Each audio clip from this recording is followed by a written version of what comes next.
Queridos amigos y hermanos, hoy estamos para considerar un tema que se llama la llave, que creo que les va a interesar.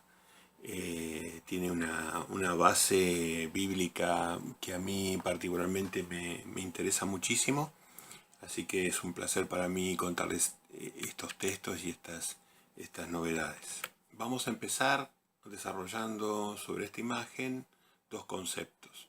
Hay, digamos, dos fuerzas en oposición en el mundo desde el comienzo de los tiempos: la descendencia de la mujer, de Dios, y la descendencia de la serpiente. Eso se puede también expresar bíblicamente como el globalismo luciferino de Nimrod y el reino de Dios, el plan de Dios de establecer un reino donde gobierne el único rey y sacerdote que tiene habilidades de rey y tiene santidad de sacerdote. O sea que va a ser un poder político que va a ser santo, ¿no? La primera vez en la humanidad que se va a poder gustar durante el milenio, se va a poder gustar de un rey que es a su vez sacerdote, que es Yeshua HaMashiach. Así que el que se quiso, digamos, atribuir ese poder fue Nimrod, y gran opositor de Jehová, y su sueño fue el mismo de Hitler, el mismo de Napoleón, el sueño de una sociedad global. Globalismo, que es lo que nos estamos enfrentando hoy por hoy, ¿no? Los globalistas le dicen a todos esos poderes ocultos, ¿no? Que van tendiendo hacia un único gobierno, con una única religión, con una única moneda, de manera que se haga la voluntad de un único ser, que es justamente Babilonia, y que es la bestia, y que es la del falso profeta. O sea, va a ser un despotismo, como han existido ya en la humanidad en el siglo I, en el siglo III, en el siglo VII, en el siglo XII al XV, bueno, y así sucesivamente. El despotismo terminó con cientos de miles de muertos, torturados por ser personas decentes. Así que los globalistas van buscando aislar. Entonces, por eso vamos a destacar la disidencia o la parte final de la palabra globalismo, comunismo, ¿no? Unismo, que casualmente el padre, que fue el que dividió y el que generó todas las lenguas, previó esto, y fíjense que todas las filosofías luciferinas terminan en ismo, ¿no? El capitalismo, el sionismo, el ecumenismo, el ateísmo, el cristianismo y el comunismo. Por cristianismo obviamente estamos refiriéndonos al Cristo griego, ¿no? Al Cristo, la visión babilónica de Yeshua, ¿no? El Cristo griego, el Cristo romano, el Cristo veneciano, el Cristo babilónico, el Cristo, digamos, caracterizado de características, o sea, de un carácter que no tenía. Él era un judío 100% judío, respetaba la Torá al 100%, y bueno, y él vino a explicar esa Torá y a cumplir proféticamente el rol que el Padre le había encomendado. Así que bueno, nosotros somos seguidores de ese Mesías, seguimos por un camino, ¿no? Así que bueno, el cristianismo tiene una connotación, la palabra tiene esta connotación peyorativa, que nos isma, o nos separa, o nos aleja de la verdadera visión de quién es el Padre, Jehová, y quién es Yeshua, su Hijo, ¿no? Y después, bueno, todos los ensayos de Babilonia y de la bestia, todos los ensayos bueno, el capitalismo mismo va en contra de la voluntad del Padre. El Padre, uno puede ver en las leyes del Éxodo, del Levítico, de Deuteronomio, cómo él manejaba el tema de las herencias, cómo manejaba él el tema de los contratos, cómo manejaba el tema de la riqueza en las familias Las familias no se podían perpetuar indefinidamente con la riqueza, esa riqueza ahí tenía que rotar necesariamente. Así que digamos que el sistema de gobierno del reino de Dios difiere totalmente de todos estos sistemas. Tampoco el ecumenismo. Dios nunca se conformó con mínimos comunes de la moralidad, sino exige un máximo de la moralidad. Tiene una vara muy alta, como se dice vulgarmente, ¿no? Tiene una exigencia, un estándar alto, ¿no? El Padre. Así que de ninguna manera está de acuerdo con el ecumenismo. El ateísmo, bueno, que nos aísla de Dios desde decir que Él no existe, de la necedad de decir que Él no existe, ¿no? Comunismo, no generar premios y castigos, no incentivar al hombre. Entonces tampoco eso está reflejado en las leyes de Dios. Así que bueno, el globalismo contra el reino de Dios. También en este tema, la llave, vamos a tratar de entender qué significa la llave, ¿no? Está aplicado básicamente a, bueno, vamos a leer primero Isaías 22:22 antes de explicarlo. Y pondré la llave de la casa de David sobre su hombro, y abrirá y nadie cerrará, y cerrará y nadie abrirá. O sea que Yeshua tiene el poder de abrir algo. ¿Qué será ese algo que él abre, no? Ya en la imagen se alcanza a visualizar un poco el tema. Apocalipsis 3 dice: escribe el ángel de la iglesia en Filadelfia, esto dice el santo, el verdadero, el que tiene la llave de David, el que abre y ninguno cierra, y cierra y ninguno abre. Acá ya vemos el paralelismo con Isaías, ¿no? Vemos Isaías 22:22, Apocalipsis 3:7, el paralelismo. Que ese que tiene la llave es el santo y el verdadero, ¿no? El reino de David era una escala pequeña de lo que iba a ser el reino de Dios. Prefiguró el reino de Dios. Yo conozco tus obras, he aquí he puesto delante de ti una puerta abierta, la cual nadie puede cerrar, porque aunque tienes poca fuerza, has guardado mi palabra y no has negado mi nombre. Acá vemos Apocalipsis 3:8, que abre, con esa llave, abre una puerta, ¿no? Una puerta que después nadie puede cerrar, ¿no? Así que qué hermoso si estas frases fueran dirigidas hacia nosotros, ¿no? Sería hermoso realmente que eso fuera así. Has guardado mi palabra, o sea, has puesto en práctica mi palabra. Y no has negado mi nombre bajo prueba, ¿no? No has negado el nombre de Yeshua, que somos siervos de Yeshua. Sigamos avanzando hasta entender bien este tema de la llave. Lucas 11:52. Hay de ustedes, los doctos de la ley, porque se han apoderado de la llave del conocimiento, de la ciencia. No han entrado ustedes, y a los que quieren entrar también se lo impiden. O sea, esta gente no llegó, las religiones oficiales de la época de Yeshua no llegaron al conocimiento de Dios. Y es lo que vemos en el mundo hoy, totalmente desvirtuado el conocimiento. Así que es la misma situación, la primera venida es la misma situación que la segunda venida. Lucas 11:52. Otro aspecto de la llave, bíblicamente hablando, se ve lo que le dice a Pedro, Yeshua a Pedro, que iba a tener la responsabilidad de abrir el reino de Dios, el conocimiento del reino de Dios, el objetivo del reino de Dios, la obra, a los gentiles. Él tiene el honor de convertir a Cornelio, un romano, un gentil, pagano, que se fue convirtiendo paulatinamente en un hombre de Dios. Así que él abrió el reino, abrió a Cornelio el reino. Mateo 16:19 sería.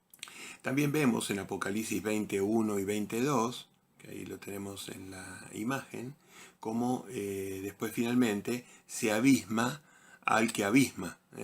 Así que finalmente se lo separa durante el reinado milenario a Satanás para que no confunda y no engañe al mundo.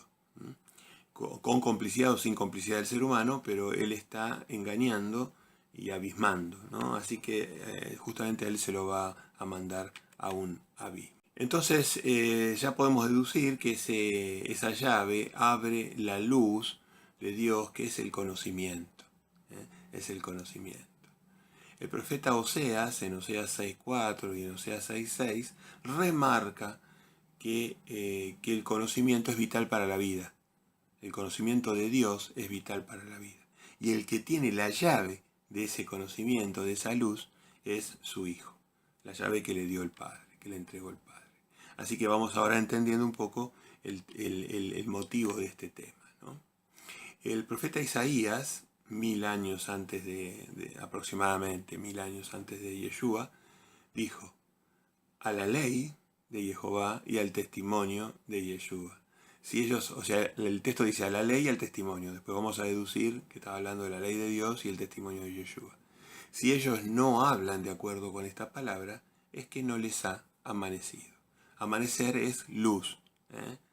No les ha amanecido a los que no están hablando de hoy día, por ejemplo, de acuerdo a eso, a la ley de Dios y al testimonio de Yeshua, ¿no? Y justamente en el tiempo del fin, el apóstol Juan, en correspondencia con el profeta Isaías, dice lo mismo. Dice que la simiente de la mujer, o sea, la simiente del reino de Dios, en oposición a los globalistas, iban a estar guardando los mandamientos de Dios, o la ley de Dios, que incluye los mandamientos, y van a tener el testimonio de Jesucristo, el testimonio que mencionaba Isaías. Muy claro está eso, ¿no? Hay muchos textos que se pueden comparar, pero bueno, por razón de tiempo elegimos dos simplemente, ¿no? Salmo 84, 11 y 12 nos muestra que el sol y escudo es Jehová Dios. Sol y escudo para los que andan en integridad, ¿no? Dichoso el hombre que en ti confía. Así que vemos que el simbolismo del sol es un simbolismo bíblicamente reservado para el Padre. Lamentablemente Satanás se hizo ese simbolismo y hizo adorar al sol en nombre de él. Él ha ido robando casi todos los simbolismos del Padre, desde los numéricos hasta los simbolismos naturales que usa el Padre en sus metáforas, ¿no? Así que bueno, pero el sol verdadero, el sol verdadero es Jehová. El sol negro es otro sol. Y la luz de ese sol, ¿quién puede ser? Es el Hijo, es el Espíritu Santo. Yo, la luz, he venido al mundo para que todo aquel que cree en mí no permanezca en tinieblas. Así que el Padre es el sol y el Hijo es la luz de ese sol. Y después tenemos la congregación o la iglesia, que podría ser la luna, porque refleja la luz del sol. Una parte de la luna es brillante y otra parte siempre es oscura. Así que hay una parte de la luna que refleja la luz de Cristo o la luz de Dios y otra parte que no la estaría reflejando, ¿no? Esta es una metáfora bíblica interesante para profundizar. En el tema que vamos a escuchar vemos que yo hablo de un abismo, que ya lo especifiqué, y en particular hablo también de un abismo de piedra, madera y acero, que para mí en un sentido personal quiere decir como son las iglesias, piedra, madera y acero. En Europa se ven grandes catedrales hechas por los masones, por la masonería, por la nobleza negra veneciana, por los babilónicos, por los egipcios, grandes construcciones enormes, ostentosas construcciones que han servido como parte del abismo para confundir a la humanidad.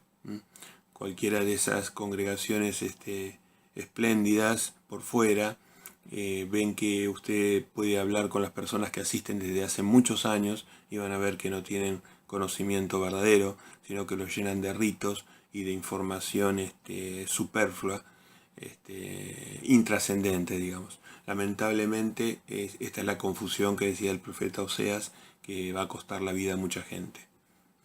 Abismo de piedra, madera y acero. Luz, generan un poco de luz, pero más penumbra y sombra que otra cosa. aire, agua y fuego.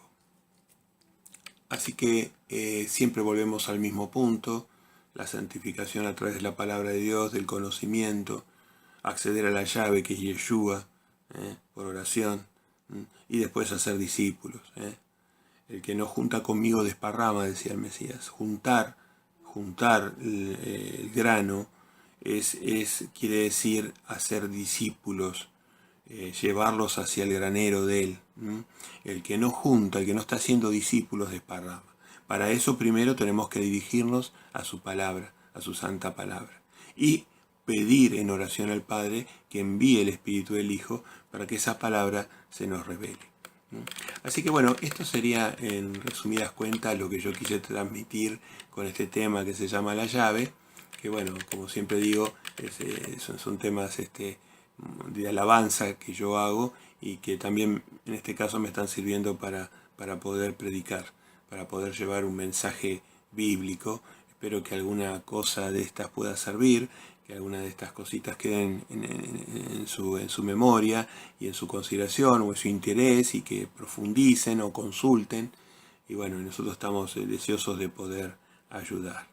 Así que bueno, ahora pongo el tema para aquel que lo quiera escuchar. Y bueno, hasta siempre, hasta nuestra Dios mediante, hasta nuestro próximo encuentro. Bendiciones y amén.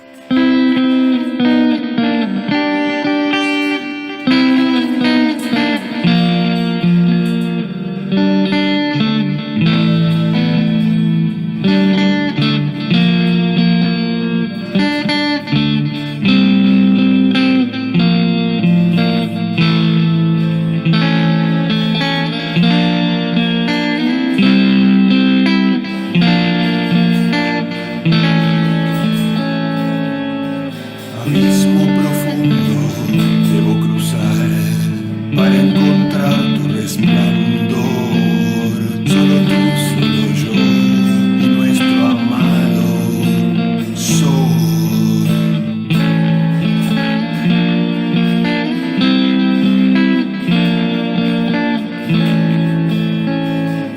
Abismo profundo debo cruzar para encontrar resplandor. Solo tú, solo yo y nuestro amado soy yo.